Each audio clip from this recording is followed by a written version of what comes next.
begin. Hey Phil, I'm looking at this X-ray analysis. Could you tell me just what it means? Okay, well, first of all, the key thing in X-ray is contrast. Contrast, of course, is a representation of the density of whatever we're looking at, in this case, solder joints. When we see lighter areas, of course, that means it's less dense, and those are what we're typically labeling as being voids. Now, when you get involved with a double-sided assembly, the complexity level goes up quite a bit, and you have to take into consideration what the contrast is telling you. Remember that the contrast threshold is controlled by the operator.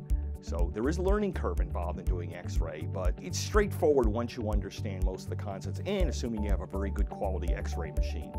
Now, with regard to, again, symptom versus defects, we want to refer to the component vendor IPC specification to determine that in terms of the volume of the actual void, whether or not, again, it's symptomatic or have crossed over into the defect zone. Complete.